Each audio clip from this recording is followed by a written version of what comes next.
Hello बच्चों, कैसे हैं आप। एक बार फिर मैं आपका राजेंद्र कामत आपके सामने हाजिर हूँ। और आज हम ऑक्सीडेशन एंड रिडक्शन वीडियो का पार्ट 2 डिस्कस करेंगे, जिसमें मैंने आपसे प्रॉमिस किया था कि इसके इलेक्ट्रॉनिक कॉन्सेप्ट पर हम चर्चा करेंगे। तो आज का video electronic concept of oxidation and reduction पर बेस है। पर वीडियो स्टार्ट करने से पहले आपसे रिक्वेस्ट है, अगर आप इस चैनल पर नए हैं तो प्लीज़ इस चैनल को ज़रूर सब्सक्राइब कर लें। वीडियो अगर पसंद आए तो इसे लाइक करें और शेयर भी करें। ठीक है बच्चों, तो चलिए आज का वीडियो हम स्टार्ट करते हैं। तो सबसे पहले आप यहाँ पे स्क्रीन पे देखिए बच्चों, मैंने यहाँ पर ऑक्सीडेशन का डेफिनेशन लिखा है। ऑक्सीडेशन कहते किसको हैं एक्चुअली में, सबसे पहले इन टर्म्स ऑफ इलेक्ट्रॉन्स। तो आप यहाँ पर देखिए बच्चों, डेफिनेशन जो है कह रहा है loss of electron is basically known as oxidation. मैंने पिछले वीडियो में ऑक्सीडेशन को ऑक्सीजन और हाइड्रोजन के टर्म में एक्सप्लेन किया था। अगर आपने उस वीडियो को नहीं देखा है तो आप मेरे चैनल को सब्सक्राइब करके उस वीडियो को, वहाँ पे लिंक है तो आप जाकर देख लें, और तब आपको पूरी तरह से ऑक्सीडेशन और रिडक्शन का कॉन्सेप्ट समझ में आ जाएगा। तो आज जो हम लोग डिस्कस कर रहे हैं वो इलेक्ट्रॉन कॉन्सेप्ट है, इसीलिए मैंने इसको डिफाइन किया यहाँ पर। The loss of electron is known as oxidation and the substance which loses electron is generally termed as oxidized. यानी जो सब्सटेंस इलेक्ट्रॉन लॉस कर रहा है हम कहेंगे कि वो ऑक्सीडाइज्ड हो रहा है। ठीक है, तो लॉस ऑफ इलेक्ट्रॉन यहाँ पर ऑक्सीडेशन होगा। अभी मैं इसको एग्जांपल के थ्रू समझाऊंगा तो आपको समझ में आएगा कि लॉस ऑफ इलेक्ट्रॉन ऑक्सीडेशन क्यों है। ठीक है बच्चों, तो अब हम चलते हैं रिडक्शन के ऊपर। आप यहाँ स्क्रीन को देखें, रिडक्शन का जो मैंने यहाँ पे डिफिनीशन दे रखा है आप स्क्रीन में पढ़ सकते हैं इसको। तो यहाँ पे लिखा हुआ है कि गेन ऑफ इलेक्ट्रॉन, यहाँ पे ध्यान दें, gain of electron is known as basically reduction. यानी रिडक्शन जैसा मैंने आपसे कहा था बच्चों कि ऑक्सीडेशन के जस्ट अपोजिट होता है। तो चूँकि ऑक्सीडेशन में कोई जो सब्सटेंस है, कोई कंपाउंड है या कोई एलिमेंट है जो वो इलेक्ट्रॉन लॉस करता है, तो ऑब्वियसली जब इलेक्ट्रॉन लॉस करेगा तो कोई ना कोई उसको गेन तो करेगा ही करेगा। तो जो सब्सटेंस इलेक्ट्रॉन गेन करता है हम कहेंगे कि ये रिड्यूस्ड हो रहा है। ठीक है बच्चों, तो रिडक्शन जो है वो गेन ऑफ इलेक्ट्रॉन को कहते हैं। ठीक है, अब इस कॉन्सेप्ट को हम लोग एक एग्जांपल के थ्रू समझेंगे तो आई होप कि आपको ये अच्छी तरह से समझ में आएगा। आइए मैं आपको सबसे पहले एक एग्जांपल यहाँ दूँ। यार बच्चों, आप ये स्क्रीन को देखें, स्क्रीन पर मैंने एक केमिकल रिएक्शन लिखा हुआ है यहाँ पर, अब ध्यान से पढ़ें। यहाँ पर जिंक है ये, और ये है कॉपर सल्फेट CuSO4। जब इनके बीच में रिएक्शन हुआ तो बन गया यहाँ पे ZnSO4 और प्लस CO। आपने बच्चों पढ़ा होगा डिस्प्लेसमेंट रिएक्शन के बारे में। देखिए ये जो एग्जांपल है एक डिस्प्लेसमेंट रिएक्शन का भी एग्जांपल हो सकता है, क्योंकि यहाँ पे जो जिंक है, zinc is more reactive than copper, और therefore zinc has replaced copper from copper sulphate and form here zinc sulphate and thus make the copper isolate। ओके, तो लेकिन सवाल ये है बच्चों कि यहाँ पे जो रिएक्शन हो रहा है तो यहाँ पे कौन सा जो सब्सटेंस है वो ऑक्सीडाइज हो रहा है और कौन सा सब्सटेंस जो है वो रिड्यूस हो रहा है। यानी इनफैक्ट हम कह सकते हैं कि ये एक रिडक्स रिएक्शन है। तो रिडक्स रिएक्शन मैंने समझाया था पिछले वीडियो में ही कि the chemical reaction in which both oxidation and reduction takes place simultaneously is known as reduction, redox reaction। But यहाँ पर हम लोग अभी सीखेंगे कि कैसे हम लोग पता करेंगे कि यहाँ पर रिड्यूस कौन हो रहा है और ऑक्सीडाइज कौन हो रहा है। पिछले वीडियो में मैंने जो बताया था उसमें बहुत आसान आपको लगा होगा कि जनरली कोई सब्सटेंस, अगर मान लीजिए आप उसको देख रहे हैं कि उसमें से इलेक्ट्रॉन जो है, उसमें ऑक्सीजन जो है वो रिमूव हो रहा है या फिर ऐड हो रहा है, या हाइड्रोजन जो है वो रिमूव हो रहा है या फिर ऐड हो रहा है, तो इसके आधार पे हम लोग आसानी से बता पा रहे थे कि यहाँ पे ऑक्सीडेशन हो रहा है और यहाँ पर रिडक्शन हो रहा है। और ठीक उसी तरह से कौन ऑक्सीडाइज हो रहा है और कौन रिड्यूस हो रहा है। ठीक है बच्चों, बट यहाँ पर चूंकि हाइड्रोजन और ऑक्सीजन का इन्वॉल्वमेंट नहीं है तो इस कंडीशन में थोड़ा सा ये टफ होता है बताना कि यहाँ पे कौन ऑक्सीडाइज हो रहा है और कौन रिड्यूस हो रहा है। लेकिन इसको एक बहुत ही सिंपल मेथड से हम लोग समझ सकते हैं, जान सकते हैं और बता सकते हैं कि यहाँ पे कहाँ पे ऑक्सीडेशन हो रहा है और कहाँ पे रिडक्शन हो रहा है। ठीक है, तो इसको समझने के लिए सबसे पहले मैं आपको एक कॉन्सेप्ट समझाता हूँ बच्चों, आप इस कॉन्सेप्ट को यहाँ पे समझें। ठीक है, अगर मैं आपसे पूछूं, मैं एक एग्जांपल दे रहा हूँ, अगर मैं आपसे कहूँ कि ये सोडियम है, ठीक है बच्चों। तो ये सोडियम एटम है एक्चुअली में। अगर ये क्या करे, तो सोडियम एटम है तो आपको पता है कि इसका इलेक्ट्रॉनिक नंबर 11 है। आप जब इसको कन्फिगर करेंगे तो ये बनेगा 281। ठीक है बच्चों, यानी इसके आउटर सेल में आप देख रहे हैं कि ये 1 इलेक्ट्रॉन है। तो मैंने कहा था कि अगर किसी भी एटम के आउटर सेल में 1 इलेक्ट्रॉन है तो इसकी टेंडेंसी हमेशा इलेक्ट्रॉन लॉस करने की होती है। ठीक है बच्चों। तो आप यहाँ पे एक बात को समझें, अगर मैं आपसे कहूँ कि अगर मैं यहाँ पे आपसे ये कहूँ कि ये सोडियम था, एटम था, और ये सोडियम आयन में चेंज हो गया, ठीक है, Na+ हो गया, तो आखिर ऐसा क्या हुआ कि इसके ऊपर में पॉजिटिव चार्ज आया। तो आप सिंपली ये कह सकते हो कि चूंकि सोडियम के आउटर सेल में 1 इलेक्ट्रॉन था, इसके आउटर सेल में 1 इलेक्ट्रॉन था, तो इसने 1 इलेक्ट्रॉन को लॉस कर दिया, तो जिसके कारण इसमें नंबर ऑफ इलेक्ट्रॉन घट गए और नंबर ऑफ प्रोटॉन बढ़ गए, और जिसके वजह से इसके ऊपर में पॉजिटिव चार्ज आ गया, तो ये सोडियम आयन बन गया। तो प्यारे बच्चों, आप यहाँ पे आसानी से कह सकते हो ना कि सोडियम चूँकि इलेक्ट्रॉन यहाँ लॉस कर रहा है, इसलिए ये क्या है, ये क्या कर रहा है, यानी ये ऑक्सीडेशन कर रहा है, यानी ये ऑक्सीडाइज हो रहा है। ठीक है बच्चों। तो मोटा मोटी यहाँ पे आपको रूल क्या याद रखना है कि अगर कोई एटम है और अगर वो पॉजिटिव चार्ज में कन्वर्ट हो रहा है, पॉजिटिव आयंस में कन्वर्ट हो रहा है, इसका मतलब वो इलेक्ट्रॉन लॉस कर रहा है। ठीक है, यहाँ पे इलेक्ट्रॉन लॉस हो रहा है, तो लॉस हो रहा है मतलब यहाँ ऑक्सीडेशन हो रहा है। ये बात आपको समझ में आ गया होगा। ठीक है बच्चों। अब मैं एक दूसरा एग्जांपल आपको देता हूँ। अब दूसरा एग्जांपल देखें, मान लो मैं एक क्लोरीन का एग्जांपल लेता हूँ। आप लोगों को पता है क्लोरीन का एटॉमिक नंबर 17 होता है। आप जब इसे कन्फिगर करेंगे तो ये आएगा 287, यानी इसके लास्ट जो सेल है ऑर्बिट है, इसमें 7 इलेक्ट्रॉन है। देख रहे हैं ना बच्चों आप। तो इसकी टेंडेंसी हमेशा इलेक्ट्रॉन क्या करने की होगी, इसकी टेंडेंसी हमेशा इलेक्ट्रॉन गेन करने की होगी। ठीक है बच्चों। तो अगर मैं आपसे ये कहूँ यहाँ पर कि अगर सपोज करो ये Cl एटम है और ये चेंज हो रहा है Cl- में, ठीक है, तो ये माइनस कैसे आया होगा, तो आप यहाँ पे यही कहोगे कि इसके आउटर सेल में कितने इलेक्ट्रॉन थे, 7। तो इसने किसी से 1 इलेक्ट्रॉन गेन कर लिया, तो फाइनली इसके आउटर सेल में अब इलेक्ट्रॉन कितने हो गए, 8। तो जैसे ही आउटर सेल में 8 इलेक्ट्रॉन हुआ, तो इसका मतलब ये हुआ कि अब इसमें प्रोटॉन तो 17 ही रह गए, लेकिन इलेक्ट्रॉन की संख्या 18 हो गई, जिसके कारण इसके ऊपर में माइनस चार्ज आ गया।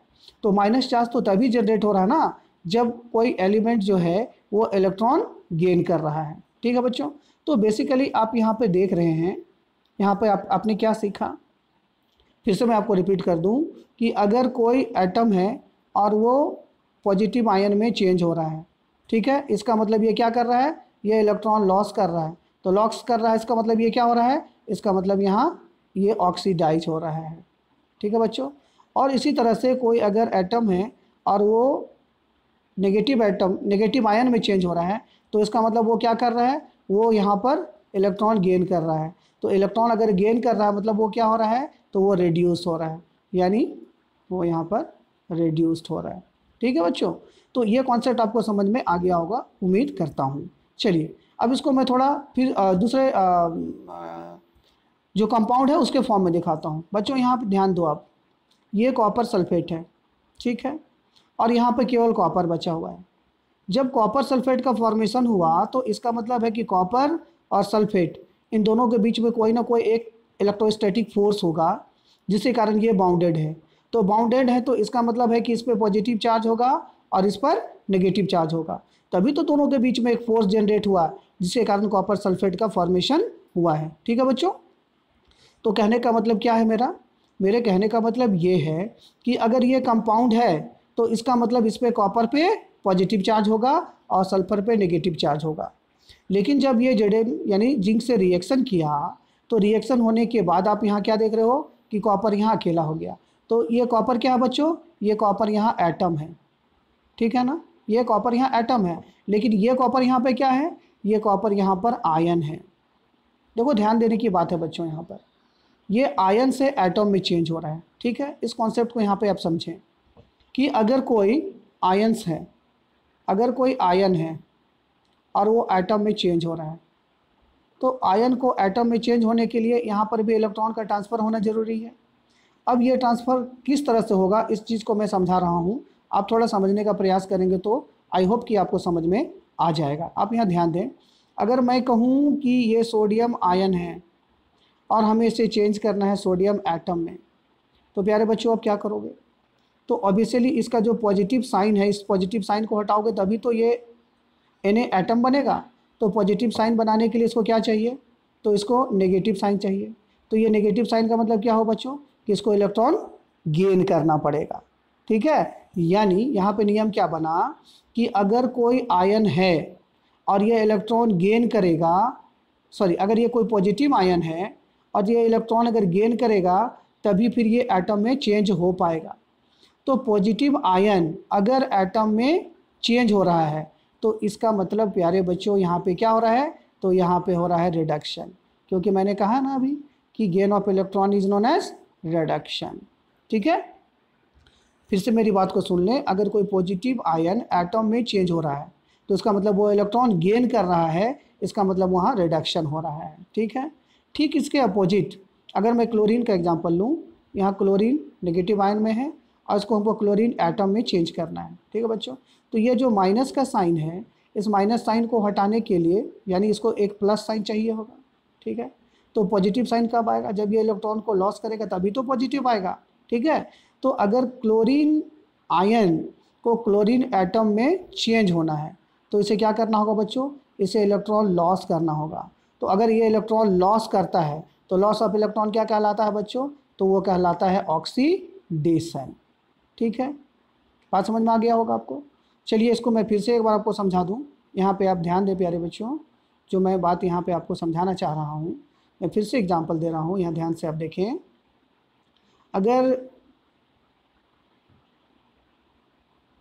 अगर सोडियम एटम सोडियम आयन में चेंज हो रहा है, मतलब ये इलेक्ट्रॉन क्या कर रहा है? लॉस कर रहा है। तो लॉस कर रहा है मतलब यहाँ पे क्या हो रहा है? यहाँ पर हो रहा है ऑक्सीडेशन। ठीक है बच्चों, ध्यान देते जाइए। क्लोरीन एटम अगर क्लोरीन आयन में चेंज हो रहा है तो यहाँ पे क्या हो रहा है? यहाँ पे इलेक्ट्रॉन ये गेन कर रहा है, तो इसका मतलब क्या हो गया? यहाँ पर यहाँ हो गया रिडक्शन। ठीक है बच्चों, अब जस्ट इसका अपोजिट आ जाइए। ये सोडियम आयन है और ये चेंज हो रहा है किस में? सोडियम एटम में। तो यहाँ पे क्या कर रहा है बच्चों? ये इलेक्ट्रॉन गेन कर रहा है, तो यहाँ पे हो गया रिडक्शन। ठीक है बच्चों, और जस्ट अभी क्लोरीन आयंस में है और ये क्लोरीन एटम में चेंज हुआ, तो कब हुआ? जब ये इलेक्ट्रॉन लॉस किया। इसका मतलब यहाँ पे क्या हो रहा है बच्चों? यहाँ पे ऑक्सीडेशन हो रहा है। ठीक है, इस कॉन्सेप्ट को अगर आप समझ लेते हो तो आई होप कि आपको इलेक्ट्रॉनिक कॉन्सेप्ट पूरा ही समझ में आ जाएगा। ठीक है, चलिए अब मैं फिर से एक बार इक्वेशन पे आता हूँ और हम इस इक्वेशन को थोड़ा डिस्कस करते हैं कि कहाँ पे ऑक्सीडेशन हो रहा है और कहाँ पे रिडक्शन हो रहा है। ठीक है बच्चों, आप यहाँ पे ध्यान से देखिए। यहाँ पे जिंक एटम के फॉर्म में है, ठीक है, और यहाँ पे जिंक जो है वो कंपाउंड का फॉर्मेशन कर लिया है। तो इसका मतलब क्या हुआ बच्चों कि जिंक पे यहाँ कोई चार्ज नहीं है, लेकिन जिंक पे यहाँ पर पॉजिटिव चार्ज होगा क्योंकि इस पे नेगेटिव चार्ज है। तो जिंक पे पॉजिटिव चार्ज कब आया होगा बच्चों? जब इसने इलेक्ट्रॉन लॉस किया होगा। तो जब इसने इलेक्ट्रॉन लॉस किया, इसका मतलब यहाँ पे क्या हुआ बच्चों? यहाँ पे हो गया ऑक्सीडेशन। ठीक है, ये ऑक्सीडेशन हो गया। अब ठीक इसी तरह से समझो, यहाँ कॉपर पे प्लस चार्ज है, ठीक है बच्चों, और ये कॉपर यहाँ से आइसोलेट हो गया, इसके ऊपर कोई चार्ज नहीं है, यानी यहाँ पे जो पॉजिटिव चार्ज है ये ख़त्म हो गया। तो पॉजिटिव चार्ज कब ख़त्म हुआ होगा बच्चों? अभी आप सोचो। तो इसका मतलब ये इलेक्ट्रॉन को गेन करेगा तभी तो पॉजिटिव साइन ख़त्म होगा। इसका मतलब यहाँ गेन हो रहा है, तो गेन ऑफ इलेक्ट्रॉन क्या कहलाता है? रिडक्शन। तो यहाँ पर ये रिडक्शन हो रहा है। ठीक है बच्चों, बहुत ही बारीक चीज़ है, अब ध्यान से समझ लें। Zn यहाँ एटॉमिक फॉर्म में है, लेकिन यहाँ कंपाउंड में ये आयन फॉर्म में आ गया। तो चूँकि ये पॉजिटिव आयन आया है, इसका मतलब यह इलेक्ट्रॉन लॉस किया है, इसलिए ये यहाँ पर ऑक्सीडाइज हो रहा है। यहाँ पे कॉपर क्या था? आयन्स में था, लेकिन इसमें एटम में आ गया। तो कॉपर यहाँ पॉजिटिव आयन में था और ये यहाँ पर एटम में चेंज हो रहा है। तो पॉजिटिव आयन का एटम में चेंज होना मतलब वहाँ पर इलेक्ट्रॉन गेन हो रहा है, इसीलिए यहाँ पे क्या हो रहा है? तो रिडक्शन हो रहा है। ठीक है बच्चों। तो अब ये क्लियर कॉन्सेप्ट हो गया कि यहाँ पे ध्यान से देखिए कि रिडक्शन और ऑक्सीडेशन दोनों साथ साथ चल रहे हैं, इसलिए ये एक कौन सा रिएक्शन हो गया बच्चों, ये हो गया एक रेडॉक्स रिएक्शन। ठीक है, अब यहाँ पे देखिए आप ध्यान से, ऑक्सीडाइज कौन हो रहा है, रेड्यूस कौन हो रहा है, आप इसको आसानी से आप बता सकते हैं। ठीक है ना, यहाँ पे आप देखिए ध्यान से, कॉपर सल्फेट, ये जो कॉपर सल्फेट था, ठीक है, तो ये कॉपर सल्फेट में ये प्लस था और ये रिएक्शन के बाद यहाँ पर एटम में चेंज हो गया, तो ये क्या हो गया, यहाँ पे इलेक्ट्रॉन ये क्या किया, प्लस को अगर एटम में चेंज होना है मतलब इसको यहाँ पे क्या करना होगा, आप सोचो फिर से एक बार, अभी मैंने जस्ट बताया है। ऑब्वियसली प्लस को हटाने के लिए माइनस चाहिए, मतलब इलेक्ट्रॉन इसको गेन करना पड़ेगा। तो जैसे ही ये इलेक्ट्रॉन गेन हुआ मतलब कॉपर सल्फेट क्या हो गया, तो कॉपर सल्फेट यहाँ पर रेड्यूस्ड हो गया। ठीक है बच्चों, ये रेड्यूस्ड हो गया, ठीक है ना। तो इसी तरह से आप यहाँ समझें, यहाँ पे जिंक था, इसमें कोई चार्ज नहीं है, लेकिन यहाँ पे ये चार्ज आ गया प्लस का, तो इसका मतलब ये क्या किया बच्चों, ये इलेक्ट्रॉन लॉस किया ना, इसका मतलब यहाँ ऑक्सीडेशन हुआ, इसका मतलब ये क्या हो गया, ये ऑक्सीडाइज्ड हो गया यहाँ पर। ठीक है, तो यहाँ पे कौन रेड्यूस्ड हुआ, कौन ऑक्सीडाइज्ड हुआ, ठीक है, कौन रेड्यूसिंग एजेंट हुआ, कौन ऑक्सीडाइजिंग एजेंट हुआ, ये बात आपको यहाँ पर बिल्कुल भी समझ आ गई होगी। ठीक है, तो उम्मीद करता हूँ कि ये वीडियो आपको पसंद आया होगा। एक बार फिर से मैं आपको रिकैप्चुलेट कर दूँ, फिर से बच्चों ध्यान से एक बार आप सुन लें यहाँ पर मेरी बात को। अगर हमको इलेक्ट्रॉनिक कंसेप्ट समझना है तो सबसे पहले ऑक्सीडेशन, तो ऑक्सीडेशन का मतलब है लॉस ऑफ इलेक्ट्रॉन, यानी इलेक्ट्रॉन जब कोई भी सब्सटेंस अगर इलेक्ट्रॉन लॉस कर रहा है मतलब वो ऑक्सीडेशन रिएक्शन कहा जाएगा। ठीक है, जस्ट इसके अपोजिट अगर कोई सब्सटेंस इलेक्ट्रॉन गेन कर रहा है यानी gain of electron is known as reduction, तो गेन ऑफ इलेक्ट्रॉन हो रहा है मतलब वहाँ पर रिडक्शन हो रहा है। ठीक है बच्चों, और चूँकि मैंने ये जो बातें थी इसको एक इक्वेशन के थ्रू यहाँ पे समझाया है, तो आप ध्यान दें कि ये जो रिएक्शन है ये किसका एग्जांपल है बच्चों, तो ये एग्जांपल है ये रेडॉक्स रिएक्शन का। ठीक है, अब यहाँ पे मेरे ख्याल से आपको ये पूरी बात समझ में आ गई होगी। चलिए बेस्ट ऑफ लक, उम्मीद करता हूँ कि आप इस कॉन्सेप्ट को समझकर अपने एग्जाम्स में काफ़ी अच्छा मार्क्स स्कोर करेंगे, और इसी तरह से मेरे वीडियो को देखेंगे, पसंद करेंगे, लाइक करेंगे और शेयर भी करेंगे। और अब मैं अपने अगले वीडियो में एक नए टॉपिक के साथ आपके सामने फिर से हाजिर रहूँगा। तब तक के लिए मुझे आज्ञा दें। धन्यवाद बच्चों।